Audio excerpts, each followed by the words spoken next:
ये कहा जाता है कि हिंदू धर्म में 33 करोड़ देवी देवता हैं। हालांकि कुछ का कहना है कि 33 प्रकार के देवी देवता होते हैं। लेकिन कोई कुछ भी कहे, खेत के देवताओं से लेकर मंदिरों के देवताओं तक, घर के देवी पितर से लेकर पूजनीय प्रेतों तक, हिंदू देवी देवताओं के मामले में वाकई में करोड़पति है।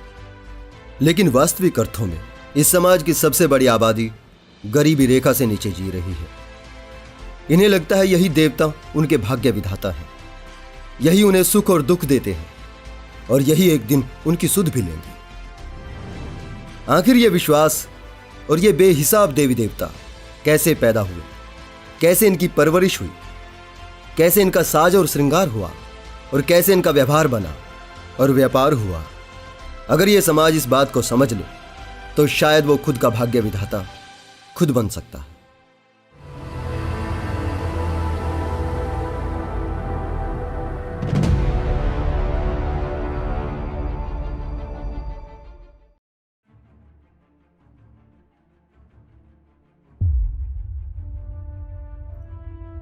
जब सभी मानव जातियां कबीलों में रहती थी, कोई भी जाति कभी इतनी दरिद्र नहीं रही कि उसके पास कोई एक आध ही देवता हो। उनके पास सैकड़ों थे, परंतु कारण एक था। अतीत का आदमी काले घने अंधियारे और डर के बीच पला है। भयानक जानवरों से भरे हुए जंगलों के बीच उसे जीना पड़ा है।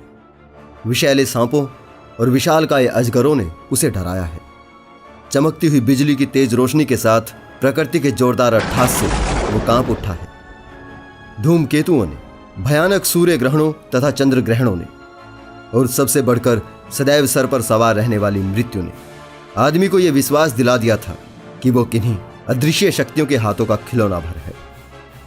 कई तरह की भयानक बीमारियों ने, पागलपन के दौरों ने, रात के अंधकार ने तथा उसके दिमाग में भरे हुए भयानक सपनों ने उसे विश्वास दिला दिया कि उसके पीछे अनंत भूत प्रेत लगे हैं।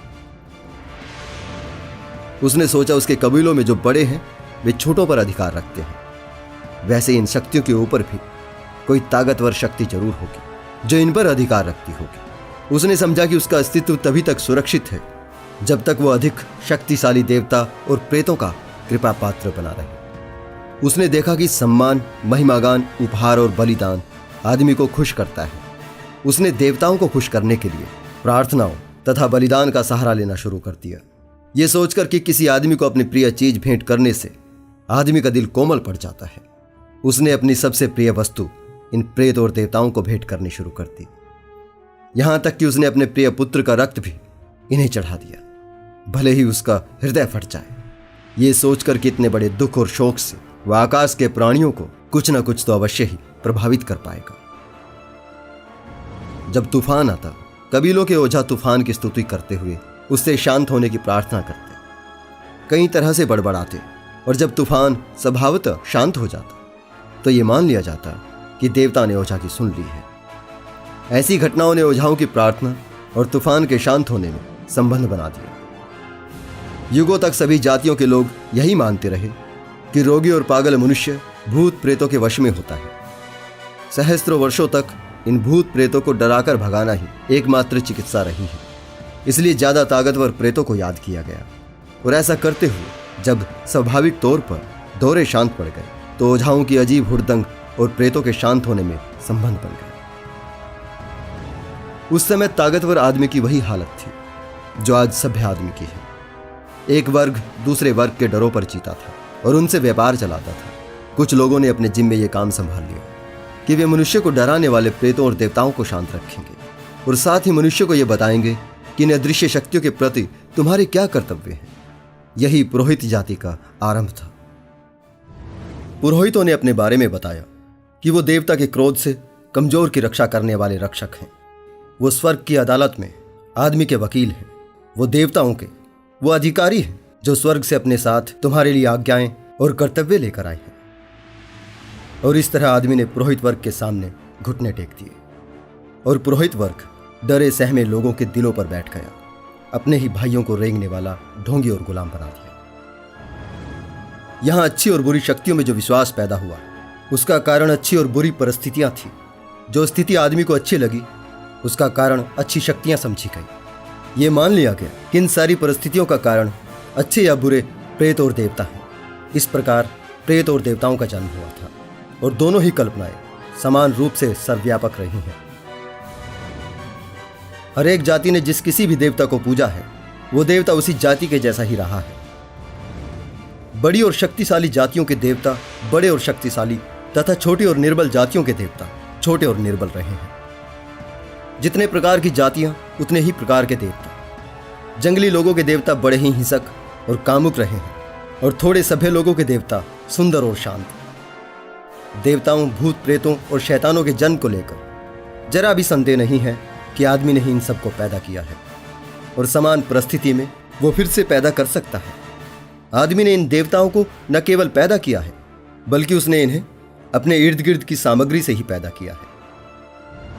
उसने उनके हाथ, सिर, पैर, आंखें, कान अपने जैसे ही बनाए हैं। हर एक जाति ने अपने देवताओं और शैतानों से अपनी ही भाषा बुलवाई है। उसने उनके मुंह में इतिहास, भूगोल, ज्योतिष, लगभग हर वो विषय जिनमें लोग गलतियां करते हैं गलतियों समेत ही रख दिए हैं। कोई भी एक देवता ऐसा नहीं हुआ जो अपने निर्माता जाति से अलग दिखता हो। नीग्रो लोगों के देवता काले रंग और घुंघराले बालों वाले थे। मंगोलों के देवताओं का रंग पीला और आंखें बादाम के जैसी। यहूदी चित्र नहीं बना सकते थे। यदि बना सकते तो उनका देवता लंबी दाढ़ी, लंबूतरे चेहरे वाला होता। मिस्र के देवताओं का चेहरा उन लोगों के चेहरों की तरह ही स्थिर और शांत था। उत्तरी देशों के देवता उनके गर्म कपड़ों से लदे थे और कुछ गर्म देशों के देवता कम कपड़ों वाले थे। लालच देकर काम निकालना और धमकी देकर डराना मनुष्य का स्वभाव है। इसलिए उसके बनाए देवता उन्हीं की तरह लालची और उन्हीं की तरह लालच देने वाले रहे हैं। इनमें से प्रत्येक देवता अपने भक्तों को इस लोक में तथा परलोक में सुखी रखने की आशा देता है और जो उसे एकदम ना माने या सर्वोपरि ना माने तो उसे अनंत दंड का भय दिखाता है। इन देवताओं का न्याय भी किसी सन की राजा से जरा भी अलग नहीं है।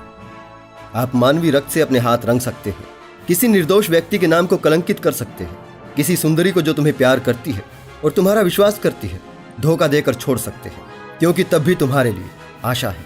इन सब अपराधों के लिए तुम क्षमा किए जा सकते हो अगर तुम इन देवताओं की शरण में चले जाओ।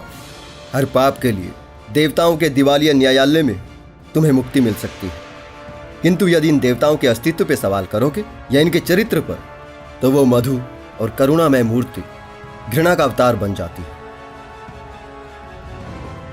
आदमी जो भी अपने आसपास देखता है उसके अलावा आदमी के पास ना तो कोई विचार होते हैं और ना ही हो सकते हैं। जो कुछ उसने देखा है, अनुभव किया है, जिसका ज्ञान उसने इंद्रियों से हासिल किया है, वो केवल उसी को बढ़ा चढ़ाकर कल्पना कर सकता है। वो किसी बुरी शक्ति की कल्पना करता है, अपने से भद्दी और भयानक शक्ल देता है।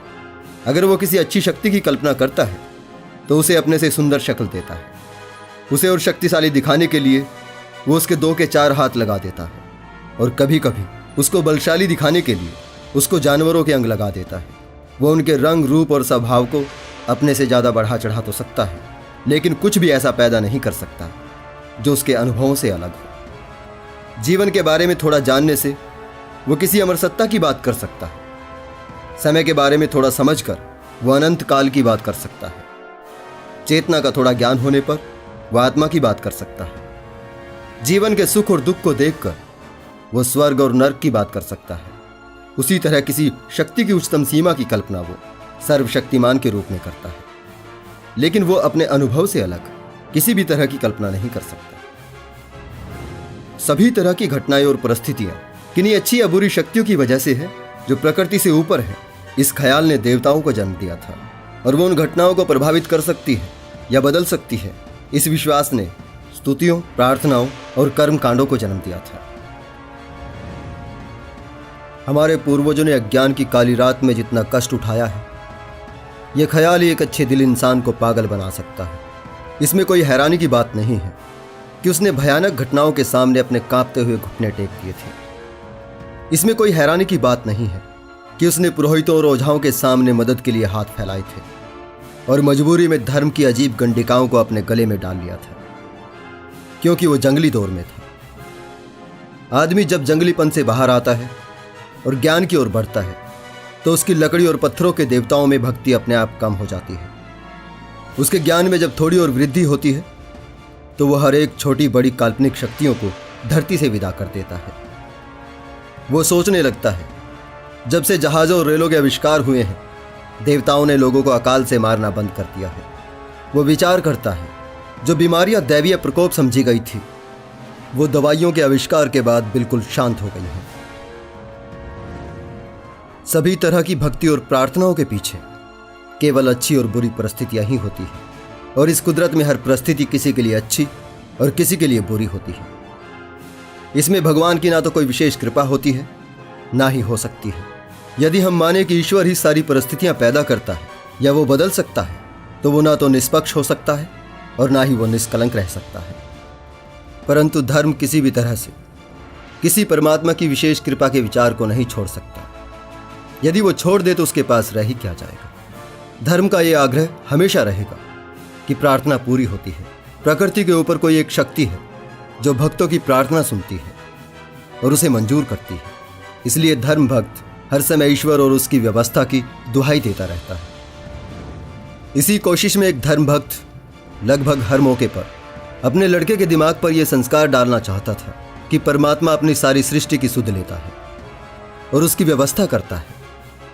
एक दिन उसने एक सारस को अपने भोजन की तलाश करते हुए देखा और अपने पुत्र को संबोधित करते हुए बोला, देखो उसकी टांगें कैसी बनी हैं, क्या लंबी चोंच है।